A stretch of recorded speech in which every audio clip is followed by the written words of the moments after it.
Welcome, everybody. I'm really looking forward to this session. We've got two folks. We've been laughing already online here from Goldman Sachs, usually thought of as the funny firm, right? We're all just having a good time.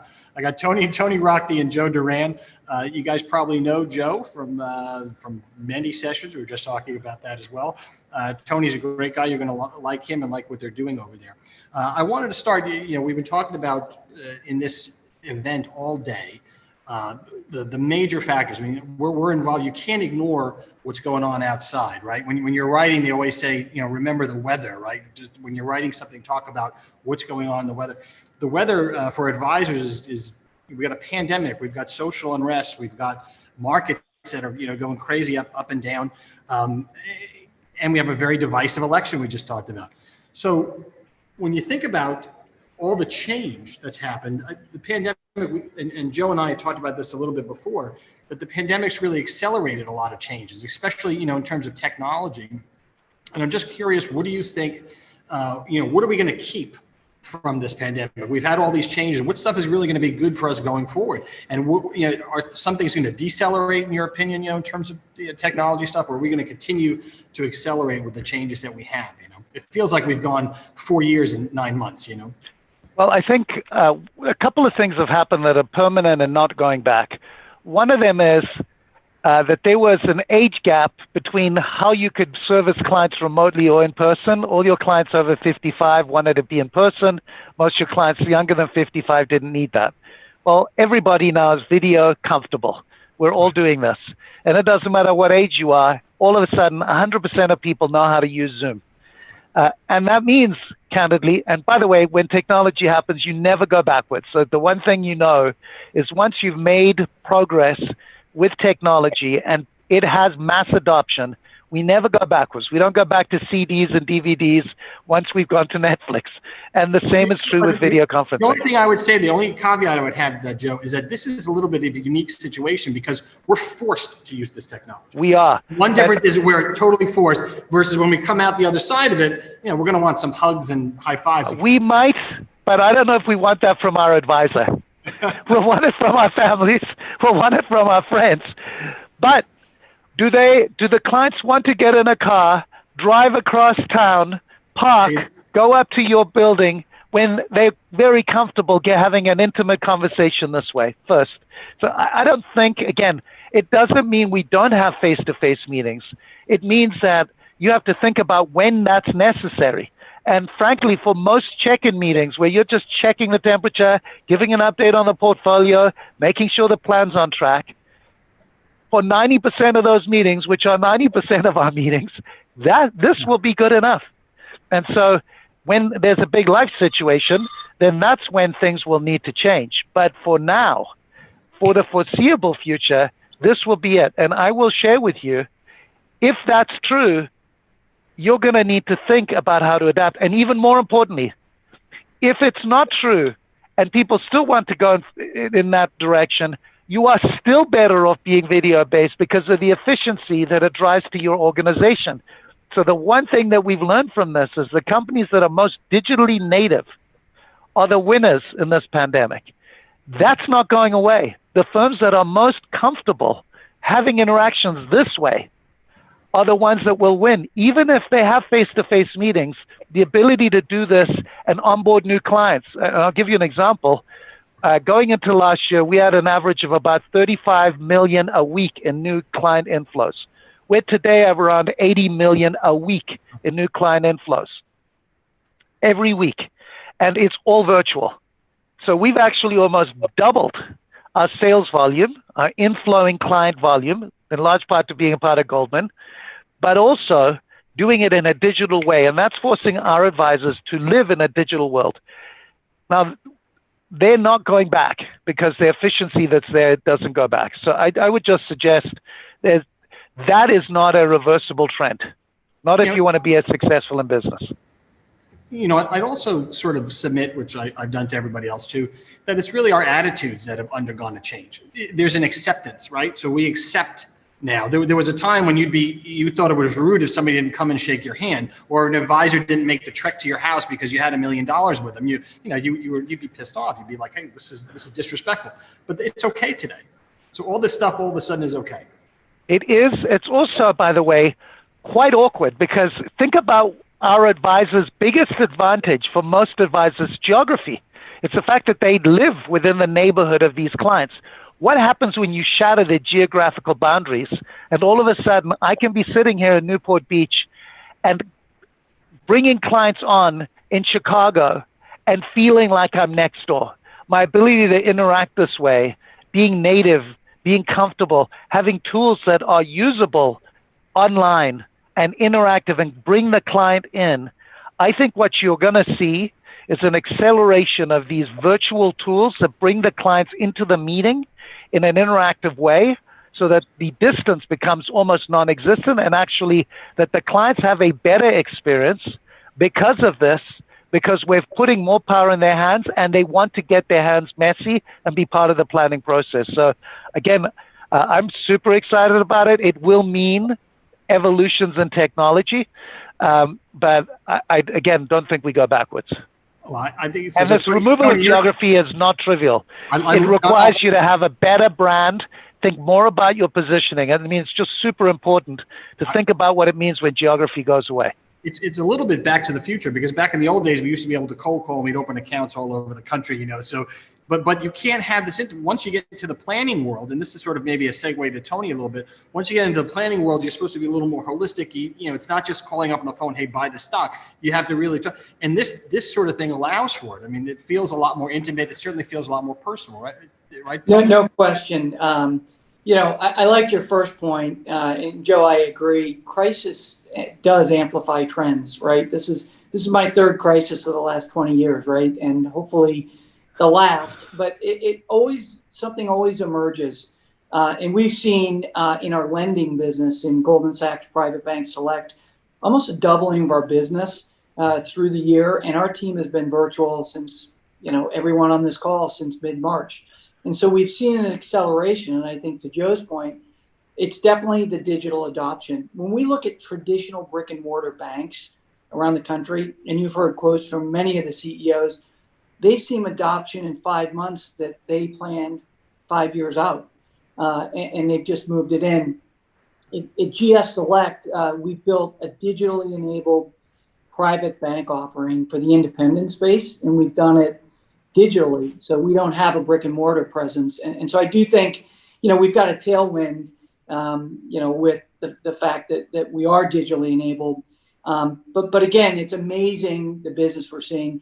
The last thing I would say, when you think about the independent advisor space, whether it's an REA, a correspondent broker dealer, any advisor, they're really focused on remaining relevant. And your point on financial planning and the planning-led advisor, we believe digital bank offerings are the next extension of a holistic plan. We know insurance is becoming more and more important to advisors, but they're really striving for relevance. And that's what we've seen. But again, I go back to the first point, this crisis, the pandemic, has really amplified this trend that Joe highlighted. And I would add, Tony, just the thing that is really important for an advisor who wants to compete and win today is that the two reasons that people come to you and will always come to you rather than a machine is, number one, to be understood and serviced in a personal way. Right. And what that means today is that you have to broaden out what you do beyond simply investing to include planning, to include banking, to include insurance, to include tax prep. The reality is, what makes us unique and technology enables is our ability to be a full service solution provider, even if the underlying solutions come from other places, but to be the hub, to think of your relationship with your client as a portal and a platform. One of the problems is, and this is going to be, Tony Rochte is going to have to deal with this, is that it's access, right? How many RAs out there or how many advisors out there have access to good banking products or quality ones that they don't feel where it's captive and they're kind of, someone's getting screwed along the way. As I tried, there's so many middlemen in the middle of it. They need access to this stuff. And they also need a good brand. I just heard about a robo that ended up basically imploding and everyone losing their money. Well, the reality is, whether it's Goldman Sachs or anyone else, you want to associate with brands that empower your brand, because if you associate with eagles, you get associated with eagles. And so one of the things we know, one of the reasons I sold to Goldman, is that it empowers and strengthens the franchise. So we offer all of our tools, like Tony does, to independent advisors, usually the top advisors in the country, to use our platform. And what we know is that they end up being more successful because they're associated with brands, still maintain their independence, but have the ability to associate with strong brands that gives their clients a perception of expertise and knowledge and access that they might not, that the guy across the street doesn't have. Well, and the things you do to differentiate are really important. You borrow a little bit of the luster there, right, Tony? Exactly. Well, look, I mean, Joe, in many ways, is our biggest client, right? A great internal partner. Our capability, though, we've been building this within Goldman's private bank for the independent space for just over 4 years. We went live just over 2.5 to 3 years ago with our first product, which is a security-based line of credit. But we are going to expand additional lanes on the highway. And our second offering, we're working very closely with Goldman Sachs Personal Financial Management, Joe's business. It will be a GS Select High Yield Savings Account, which, yes, there are still higher yields. It's not quite as high as when Joe and I started working on this 6 or 7 months ago, but it's still a very competitive rate. And that's one thing we hear in the market every day, Tony, is advisors are looking for ideas. They're also looking for yield, and they want to do it in a digitally enabled way. And by the way, just think about the way it's going to work for our clients, which will be available to independent advisors, is a client sitting there with a bunch of cash at a Bank of America account getting no yield. They'd be able to transfer it in and capture actual yield. It would be equivalent of what you would get on a Marcus account, 50, 60, 70 basis points. Then they want to put some of it to put to work. It's one phone call. We can put the money to work. Then they say, I'm thinking of buying a home. Rather than move it to cash, put it in the high yield cash, and it's available.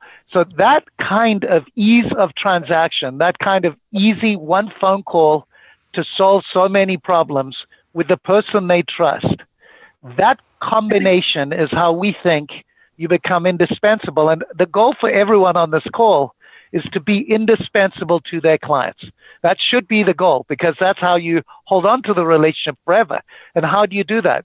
You have to serve more of their needs. And the truth is, the big banks, the Morgan Stanleys, the Merrill Lynches, have known this for a while.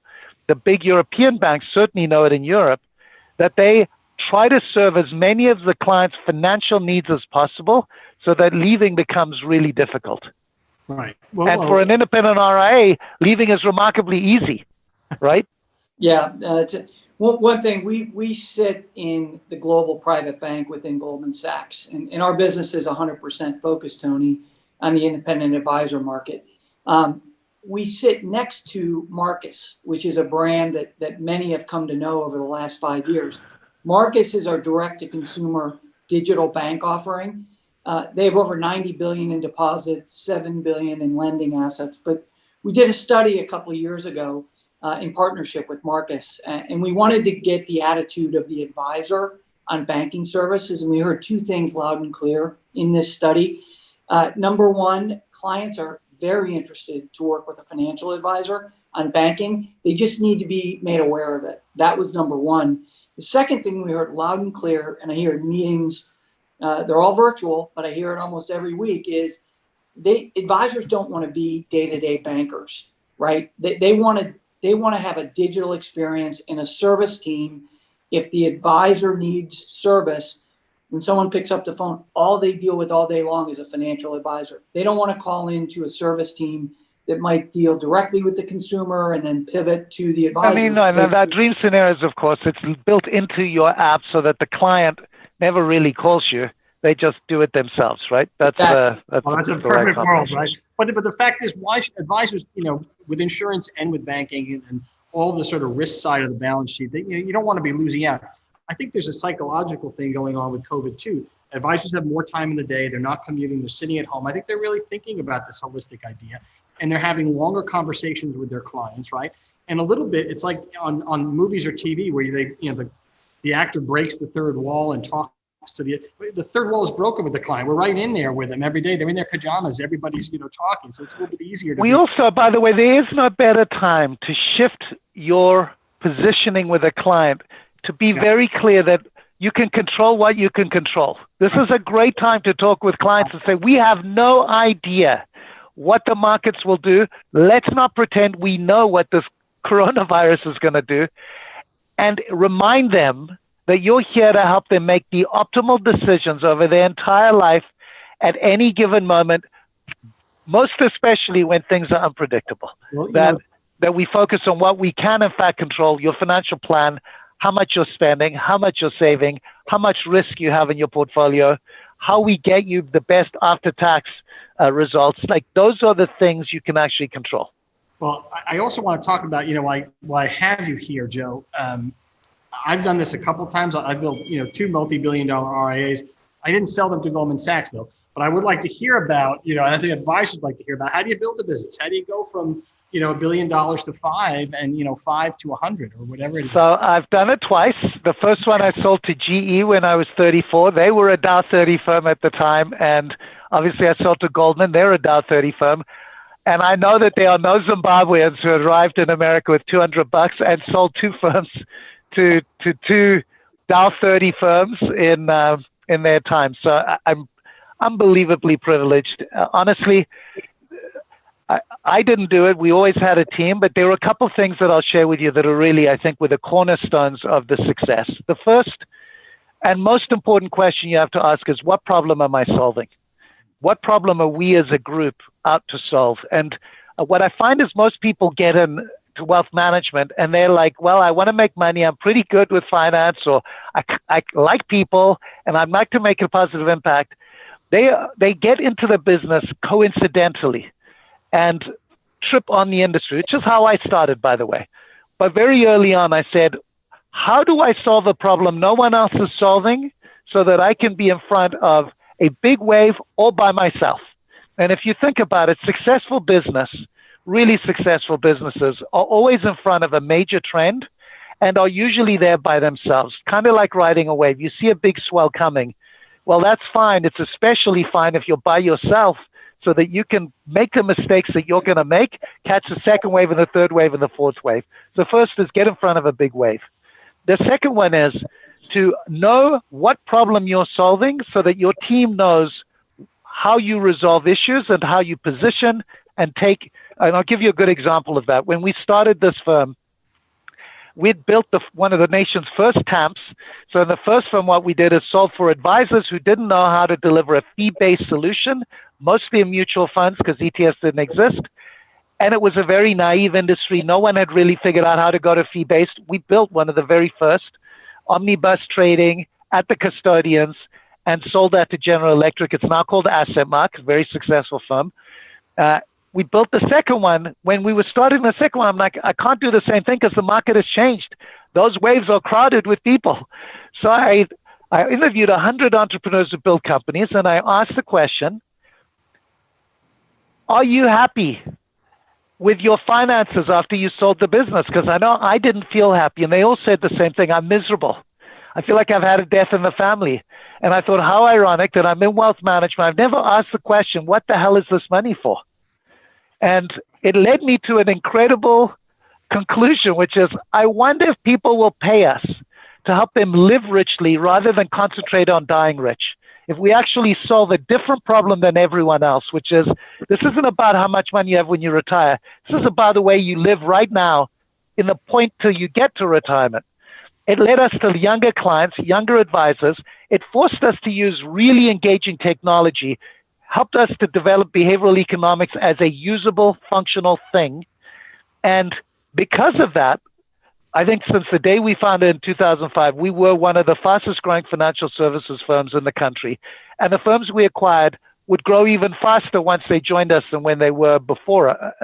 One of the challenges with that has got to be, I've been in this business for a long time myself, one of the challenges has got to be, how do you get the advisors to come to your way of thinking? I mean, because they got to come in here, you're excited, you got all this stuff, it's a great idea. You're zigging while everybody else is zagging. How do you get them to sort of, get their mindset right?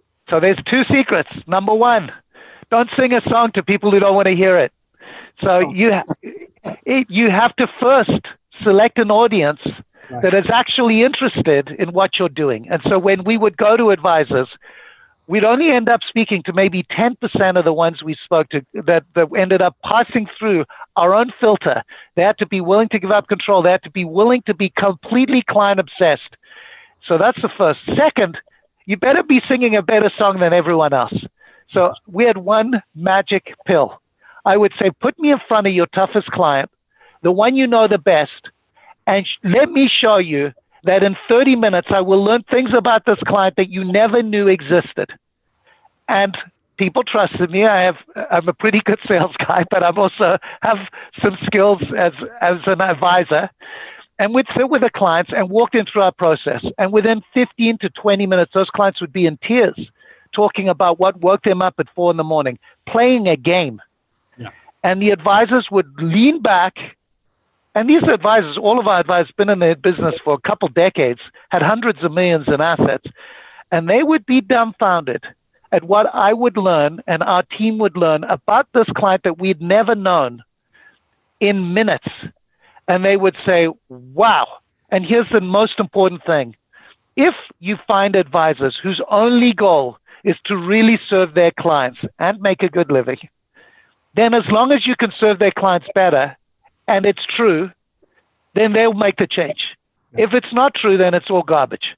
So underlying everything, you have to actually have something of substance, because otherwise then you are just a salesman. And I always believed if we do great work where people find and think about, why do I work? If we help them live richly rather than die rich, and we build amazing tools to put the advisor in the most deeply understanding relationship with this client, shorten the trust cycle, they'll close more business. They will have deeper relationships. They'll do better work as advisors, and they will be loved and cherished by their clients. And that has turned out to be really true. And so, again, we built all these tools. We then white labeled them for a very select group of independent advisors who are also using them to do exactly what we did, do acquisitions, institutionalize the business, and create scale. Well, so, again, we spent literally tens of millions of dollars building and refining over the past decade, but it makes our advisors bulletproof, truly indispensable to their clients. And by the way, it's interesting because that's kind of what I see happening now across the industry. There's something about the Zoom stuff that's more intimate in some ways. A lot of it, like I said, is you're breaking that third wall. The dog is barking. The kids are crawling all over the thing. That it's making advisors, and I know, you had a lot to come through to make that happen, but I think that there's an acceptance of that among advisors, and they're talking, they're speaking, they're learning more about their clients. They have this extra time in the day. They're sitting there online and they're listening. They're hearing about where they want to go on vacation, the things they want to do. Right? We call this, I wrote an article about this. I called it the Great Reset. Yeah. People are reassessing what really matters to them. And they're thinking about, do I really need to spend so much money? Do I really want to spend so much time commuting? I don't think we're ever going back to old normal. Yeah. I think new normal is going to look different. Even when we can not wear masks and go back to an office, we are preparing for a permanent, non-permanent office staff. Dude, we're all under penalty of death here. We could die tomorrow. We have this disease. It's no joke. It's out there, right? So we're all thinking things. We're thinking things in a way we hadn't before. You know what I mean? I got too much sugar in my diet. We've also learned you don't need to be at work 5 days a week in the office. That you can do it differently, and so can your staff. Right. I haven't been as fortunate, Joe, selling a business to Goldman, but I have been involved in startups and big companies almost my whole career. I was one of the initial hires at iShares 20 years ago. The one thing that hasn't changed, though, Tony, that if you run an advisory practice or you work at an asset manager, it's culture, right? Yeah. If you have a team that is driving, whether it's a product, whether it's a service, but are you indispensable, right? If you work at a wealth manager, as Joe highlighted earlier, I think that is not changing, and it becomes more important. The other thing is building and leading teams in new businesses. You got to do two things, and this is my speech. You got to get altitude, and you got to hit oxygen. When you grow a business, you got to get it off the ground, and you need people who are all rowing in the same direction, and you've got to maintain the growth once you're at cruise altitude. We got 5-10 seconds. We got to leave, actually. This, guys, thank you so much. This has been great. We'll have to do this again because I want to talk more about it. Thank you We'll do it very in much. person. Thank you. Thank Thanks you. for having us, Tony. No, thank you. Thanks Thank for being you. here. Take care. Take care.